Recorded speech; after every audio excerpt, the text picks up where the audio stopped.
Function కైనా order చేయండి 8919763872 www.sanatanjal.in. కానీ మీ బ్యాక్గ్రౌండ్ చూస్తే మాకు డౌట్ వస్తుంది. ఎందుకంటే మీరు పక్క ఆర్ఎస్ఎస్ కార్యకర్త చిన్నప్పటి నుంచి ఆల నరేంద్ర గారితో కలిసి, అంటే వాళ్ళ మేనల్లుడు మీరు, ఆయనతో కలిసి పెరిగారు.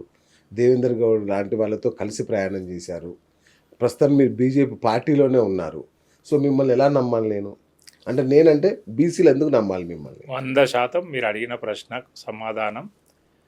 చిన్నప్పటి నుండి నేను ఆర్ఎస్ఎస్ వాదిని అయినప్పటికి కూడా, నరేంద్ర గారితో సన్నిహిత సంబంధం ఉన్నప్పటికి కూడా, దేవేందర్ గౌడ్ గారితో కలిసి పనిచేసినప్పుడు కూడా అటు రైటిస్టులతో ఇటు లెఫ్టిస్టులతో స్టేట్గా వెళ్ళాను తప్ప వంకర తింకర వెళ్ళలేదు. ఓకే. అంటే నాకున్నటువంటి నైపుణ్యతను వాళ్ళకి అందించాను. సమాజం కోసం పనిచేసిన, సమాజంలో అత్యధిక జనాభా ఉన్నటువంటి ప్రజలకు నష్టం జరుగుతుందని తృణప్రాణేయంగా 2015 ఏప్రిల్ 9వ తారీఖు నాడు అన్ని ప్రాథమిక సభ్యత్వానికి రాజీనామా చేసి ఆ పార్టీకి అంకితం ఇచ్చేసి వచ్చిన. ఓకే. ఇప్పుడు నేను ఏ పార్టీలో లేను.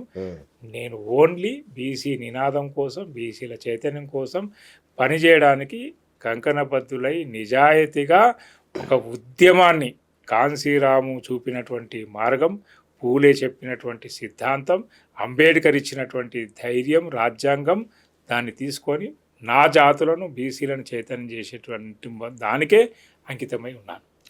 వేరేది ఏం కనిపిస్తలేదు. ఎప్పటిదాకా? చివరి ప్రాణం ఉన్నంత వరకు దీనికోసమే. నాకు వ్యక్తిగతమైనటువంటి అభిలాష, ఆకాంక్ష, కోరిక ఏది లేదు. అది చచ్చిపోయింది. రాజకీయ ఆకాంక్షలు ఏం లేవు. రాజకీయ ఆకాంక్ష నాకు లేదు. ఓకే. అందరికి కల్పిస్తా. ఓకే. సో బీసీల నుంచి నాయకులను తయారు చేస్తారు 100%. మొదలే చెప్పాను, యంత్రం ఇది ఒక కర్మాగారం. దీంట్లో తయారు చేసేటువంటి బాధ్యత తీసుకున్న నాలాంటి వాళ్ళు చాలామంది నా ఎంబడి ఉన్నారు. రిటైర్డ్ అయిన ఆఫీసర్లు ఉన్నారు, రిటైర్డ్ అయిన టీచర్లు ఉన్నారు, హెడ్ మాస్టర్లు ఉన్నారు.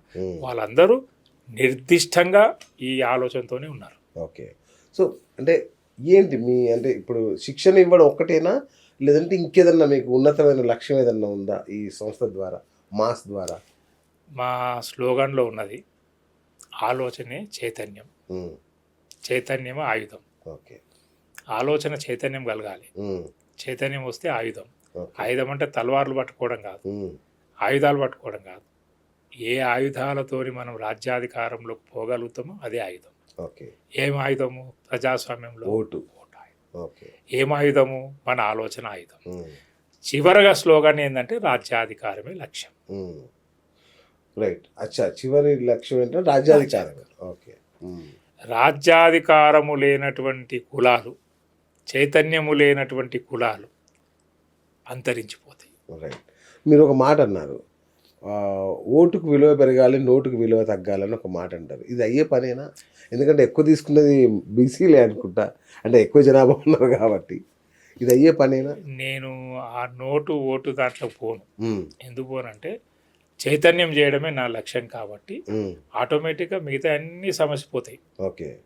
ఒకసారి మనిషి చైతన్యం అవుతే, చైతన్యవంతుడైతే ఆటోమేటిక్గా అన్ని తెలుసుకుంటాడు, సమాజ నిర్మాణంలో భాగం పంచుకుంటాడు. అతను నోటు కాదు కదా, ఇంకేమి ఇచ్చినా కానీ అతను ఏం చేయాలనో అది చేస్తాడు.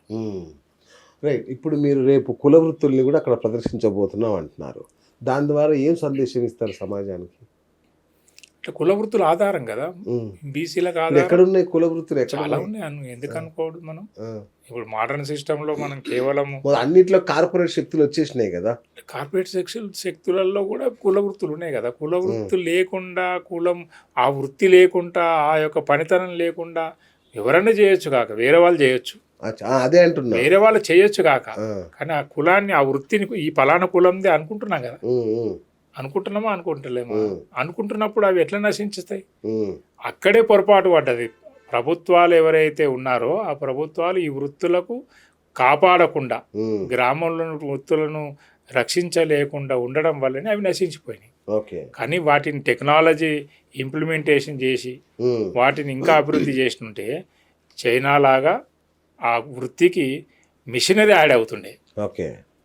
ఒక గౌడు 50 ఫీట్లు 60 ఫీట్లు 70 ఫీట్లు చెట్టు ఎక్కడానికి అదే యంత్రం కనుక ఇచ్చి ఉంటే ఇంకా సునాయాసంగా దాన్ని ఒక మందులాగా ఒక ఆయుర్వేదం లాగా అవును తయారవుతుండే కదా. అవును ఒక వడ్రంగి అనేక మిషన్స్ వచ్చినాయి, టెక్నాలజీ వచ్చింది.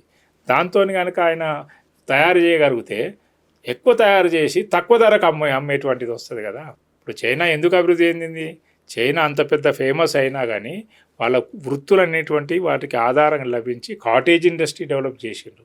కాటేజ్ ఇండస్ట్రీ అంటే ఏంది? గ్రామాల్లో యూనిట్స్ పెట్టడం. అవును గ్రామంలో కనుక కుల వృత్తులు అభివృద్ధి చెందితే బయటికి ఎందుకు వస్తారు? అన్ఎంప్లిమెంటేషన్ ఎందుకు ఉంటుంది? రైట్ ఆర్థికంగా ఎందుకు ఇబ్బందులు పడతారు? ఒక కుమ్మరి కుండలు చేయడానికి మట్టి ఎక్కడి నుంచో దేవాలి, చెరువులు ఎండిపోయినాయి, మరి మట్టి తెచ్చుకొని ఎట్లా కుండలు చేస్తాడు? ఇంపోర్ట్ చేసుకుంటారు. అదే కనుక ప్రభుత్వం వాటిని బీసీలు చదువుకోవద్దా? ఇదే పని కుల వృత్తిలో చేసుకుంటా చదువుకు ఇప్పుడు చదువు ఏం చెప్తున్నారు? టెక్నాలజీ. బీటెక్ అంటే ఏంది?